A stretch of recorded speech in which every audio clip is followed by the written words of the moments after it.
السلام علیکم دوستو، آپ دیکھ رہے ہیں ایزی وائز اور میرے تمام نئے آنے والے دوستوں سے گزارش ہے کہ ایزی وائز چینل کو ضرور سبسکرائب کریں اور بیل آئیکن کے بٹن کو پریس کریں تاکہ میری ہر آنے والی ویڈیو آپ تک پہنچ سکے۔ ہاں، اگر ویڈیو پسند آئے تو اس کو شیئر کرنا نہ بھولیے گا۔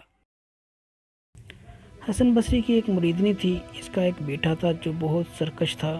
دنیا میں کوئی ایسا گناہ نہیں تھا جو اس نے نہ کیا ہو۔ ایک دن سخت بیمار ہو گیا، قریب الموت ہوا تو ماں کی گود میں سر رکھ کر کہنے لگا، ماں جب مجھے موت آئے تو اے ماں اپنے پیر و مرشد سے میرا جنازہ پڑھانے کی سفارش کرنا۔ اگر وہ آئیں گے تو لوگ میرے جنازے کو کندھا دیں گے، ورنہ میں نے نیکی کا کوئی کام تو کیا نہیں۔ جب طبیعت زیادہ بگڑی تو ماں حسن بصری کے پاس گئی کہ حضرت میرا بیٹا موت و حیات کی کشمکش میں ہے، اس نے آپ سے جنازہ پڑھانے کی سفارش کی ہے۔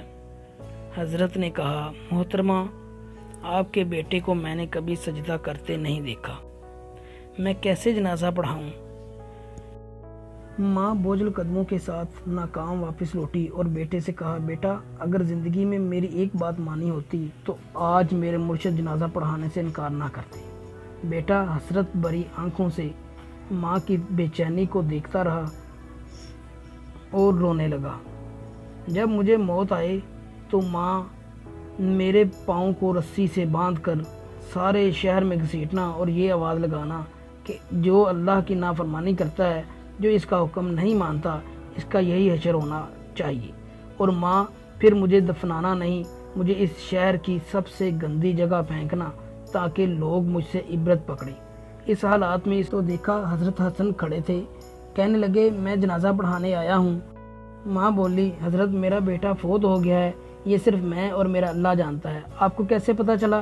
حضرت فرمانے لگے، جب آپ واپس آئیں تو میں کلولہ کر رہا تھا، میری آنکھ لگی اور نیند میں آواز آئی کہ آپ نے اللہ کے ایک دوست کا جنازہ پڑھانے سے انکار کیسے کیا؟